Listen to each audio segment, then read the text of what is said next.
m'appelle Axel et je suis doctorant au Centre de nanosciences et de nanotechnologie à Saclay. Et aujourd'hui, je vais vous présenter un atelier Miss at Home sur l'apprentissage automatique avec Scratch. Alors pour rappel, dans les ateliers précédents, vous avez fonctionné en 3 étapes quand vous utilisiez Scratch. D'abord, vous vouliez un certain résultat sur la scène.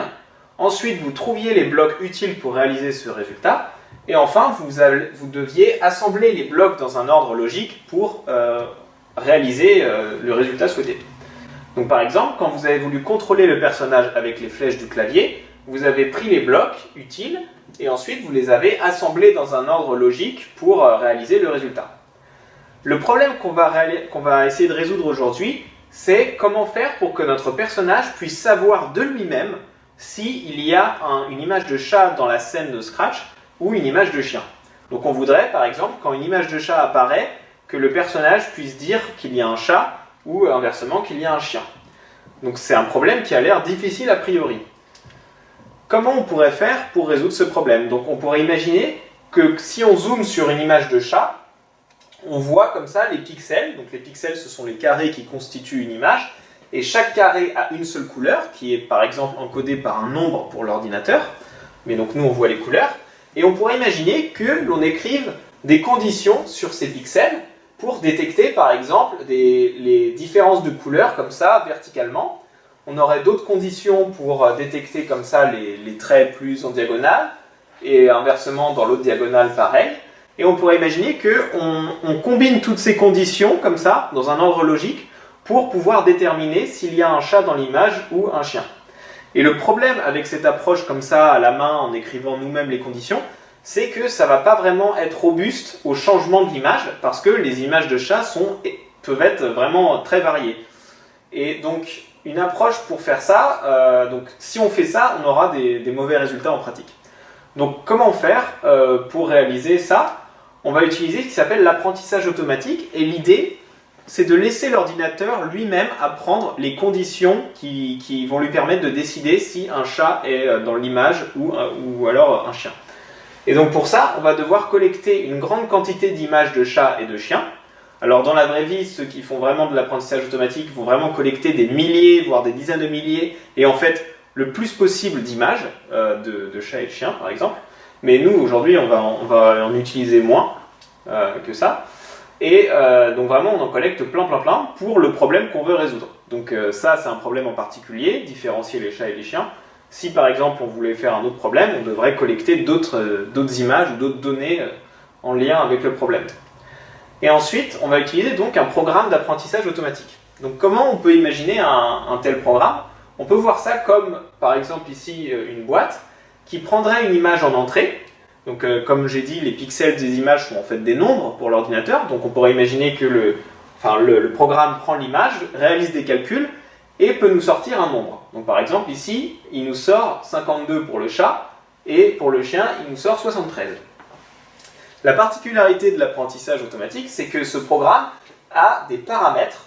Donc ici, c'est les boutons en violet que l'on peut légèrement modifier pour pouvoir contrôler le résultat que le programme nous sort. Donc par exemple, on pourrait faire en sorte que quand une image de chat est présentée, on veut que le chiffre soit, le nombre ici en sortie soit près de 100, proche de 100, et quand c'est un chien, il soit proche de 0. Et comme ça, on pourrait vraiment différencier les chats et les chiens. Si on a un nombre élevé, on a un chat, et si on a un nombre bas, on a un chien. Donc grâce aux paramètres du programme, à chaque fois qu'on présente une image, on peut légèrement modifier les paramètres, on peut les ajuster pour contrôler le résultat et par exemple ici faire augmenter le nombre et pour l'image de chien, on peut faire diminuer le nombre comme ça. Et ce qui est important, c'est qu'à chaque image qu'on présente, on peut juste modifier un tout petit peu. On ne peut pas vraiment trouver une position des paramètres qui va convenir pour résoudre le problème. On peut vraiment faire ça qu'un tout petit peu. Et on va présenter vraiment beaucoup d'images. Toutes les images qu'on a collectées, on va les présenter comme ça, et on va itérer jusqu'à obtenir le résultat que l'on souhaite. Et donc ça s'appelle la phase d'entraînement ou la phase d'apprentissage dans l'apprentissage automatique. Et à la fin, quand on a fini cet apprentissage, on va présenter de nouvelles images à notre programme.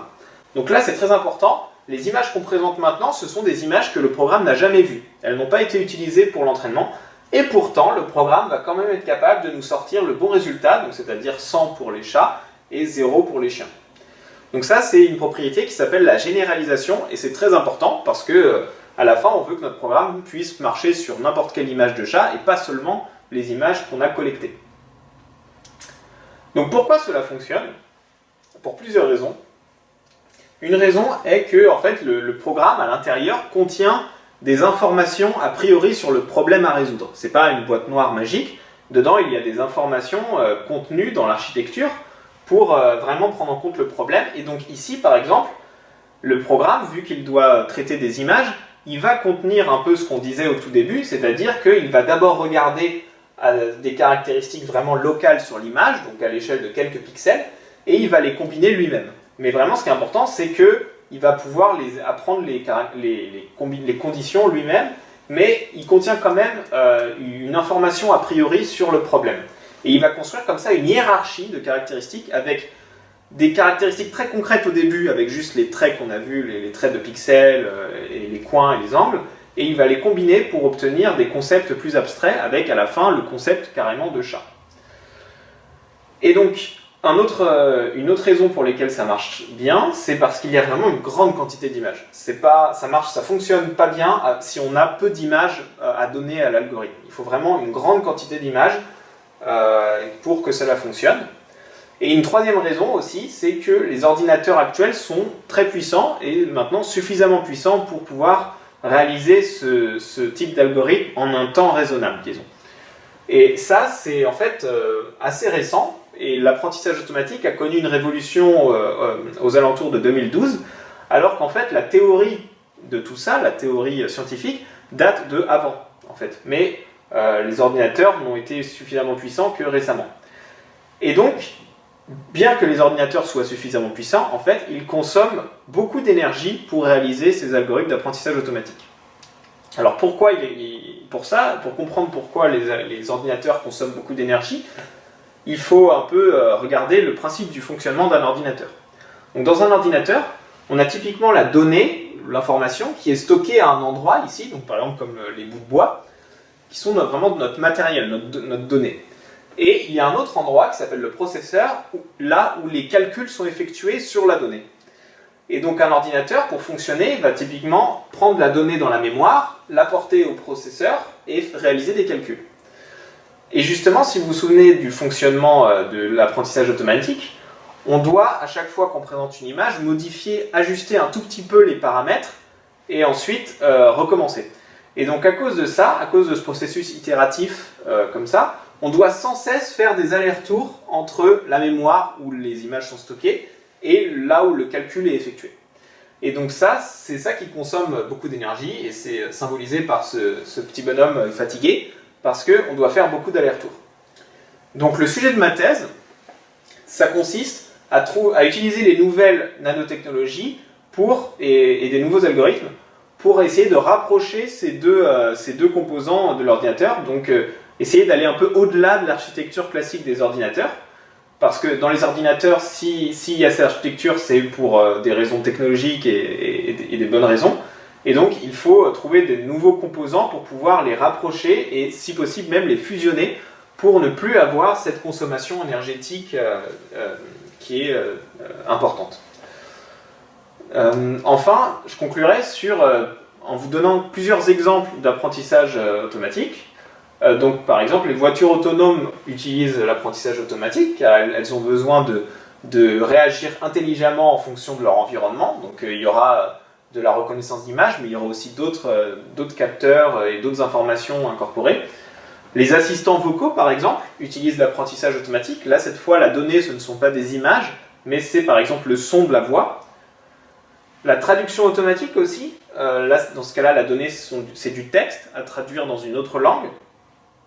Et plus généralement, tout ce qui concerne la perception, donc d'images, de langage, de vidéos ou de sons, tout ça fait appel à l'apprentissage automatique.